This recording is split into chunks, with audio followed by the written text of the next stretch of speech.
Assalamualaikum warahmatullahi wabarakatuh. How are you today? Semoga selalu sehat dan tetap semangat.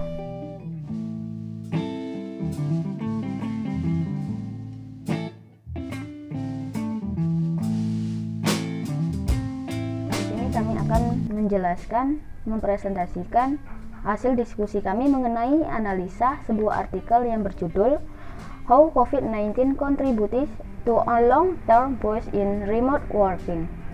Bagaimana COVID-19 berkontribusi pada peningkatan jangka panjang dalam pekerjaan jarak jauh.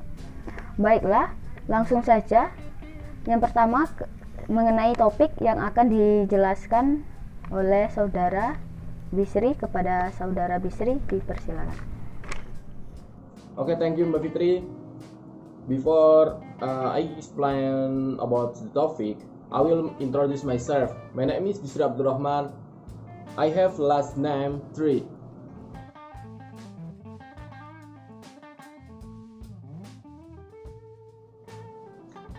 Jadi di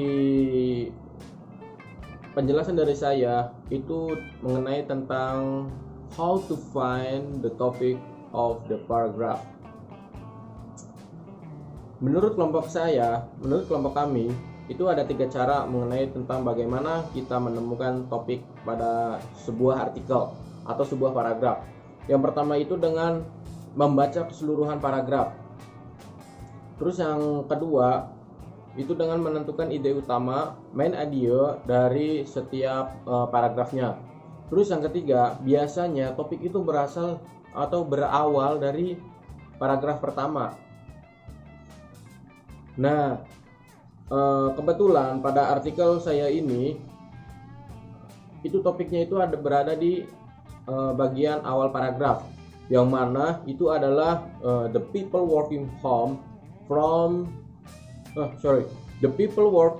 home during the coronavirus. Itu adalah sebuah topik dari artikel kelompok saya. Lalu itu saja penjelasan dari saya mengenai topik. Selanjutnya akan membahas mengenai tentang main idea setiap paragraf pada artikel kelompok saya, yang mana main idenya ini akan disampaikan oleh teman saya. Perkenalkan, nama saya Alfa Fitri Sida. Saya akan menjelaskan main idea paragraf pertama dan ketiga.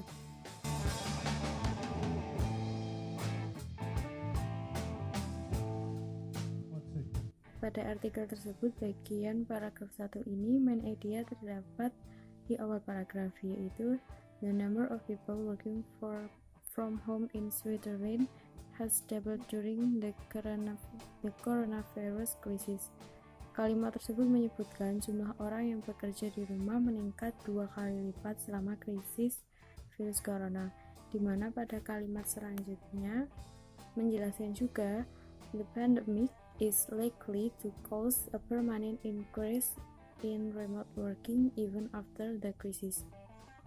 Di situ jelaskan pandemi ini kemungkinan besar menyebabkan peningkatan permanen pada pekerja jarak jauh. And so the main idea of paragraph first is at the beginning of the paragraph.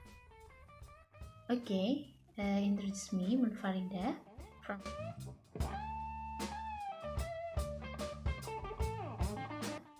Group 2.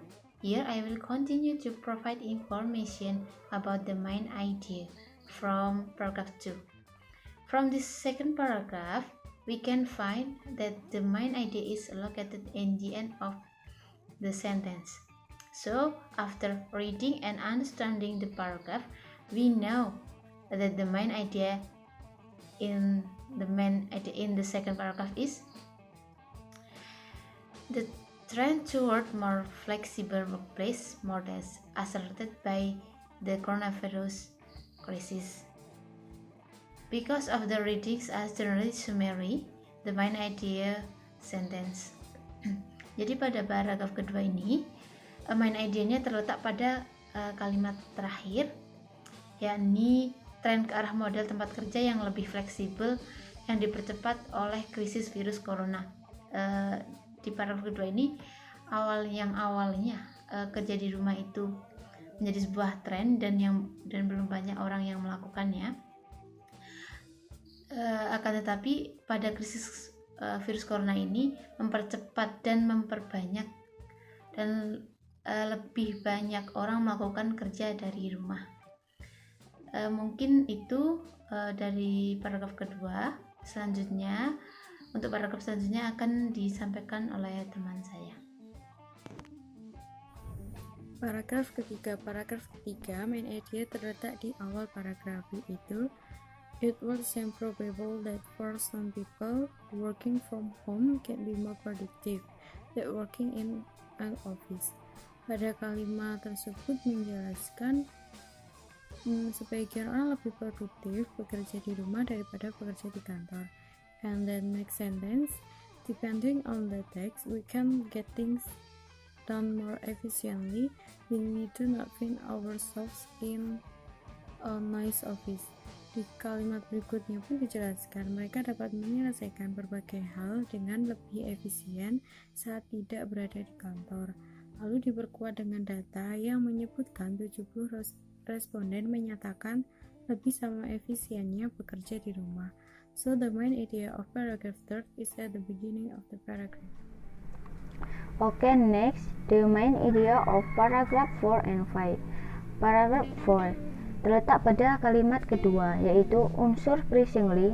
Almost half of all respondents see a lack of personal interaction with colleagues and clients as one of their biggest challenges. About 20% even worry about their mental well-being as they often feel isolation when working from home. Di mana artinya tidak mengherankan hampir setengah dari semua responden melihat kurangnya interaksi pribadi dengan kolega dan klien sebagai salah satu tantangan terbesar mereka. Sekitar 20% bahkan mengkhawatirkan kesehatan mental mereka karena mereka sering merasa terisolasi saat bekerja dari rumah. Selanjutnya yaitu paragraf 5. Terletak pada kalimat terakhir, di mana yaitu however, some of today's challenge can serve as practical lesson when it comes to implementing flexible workspace models in the future. Artinya, namun beberapa tantangan saat ini dapat menjadi pelajaran praktis terkait penerapan model ruang kerja fleksibel di masa depan. Paragraph 6, the main idea ada di kalimat terakhir ya guys, yaitu companies and their employees needs to find ways of organizing conduct productive team meeting and quality efficient teamwork. Itu adalah sebuah kalimat main idea di paragraf ke-6. Lalu and then the last paragraph, the main idea-nya itu ada di awal paragraf ternyata, yaitu when working remotely, manager and leaders must ensure that their teams understand their purpose both on an individual and over team level. Itu adalah kalimat main idea paragraf terakhir, yaitu paragraf ke-7. Okay, the next in here I will tell you the essence of the reading text. So the essence is, during the pandemic crisis of the virus corona, there was a significant increase in working from home. But in working at home, there must be someone who is more flexible with funds. Some are even more productive because they have to do several things and take care of children simultaneously. Dari teks bacaan ini dapat kita mendapatkan intisarinya bahwasanya selama krisis pandemi virus corona ini mengakibatkan peningkatan dalam bekerja dari rumah yang mengalami signifikan. Akan tetapi dalam bekerja di rumah pasti ada yang lebih fleksibel dan ada yang malah semakin tidak produktif dikarenakan mereka harus mengerjakan secara bersamaan beberapa hal yang harus bersama serta bisa mengurus anak dan hal yang lain. Jadi pada umumnya pada teks ini bahwasanya ada kalimat ada hal positif dan negatifnya ketika krisis pandemi COVID-19 ini. Mungkin itu intisari yang dapat saya sampaikan. Terima kasih. Oke teman-teman, terima kasih sudah mendengarkan penjelasan dari kelompok kami sampai akhir video. Oh ya, saya mau mengingatkan kepada kalian, jangan lupa untuk subscribe ya teman-teman, karena subscribe Anda itu dapat memperkaya diri saya. Terima kasih. Terima kasih. That is all from us. Wabillahi taufiq wal hidayah. Wassalamualaikum warahmatullahi wabarakatuh.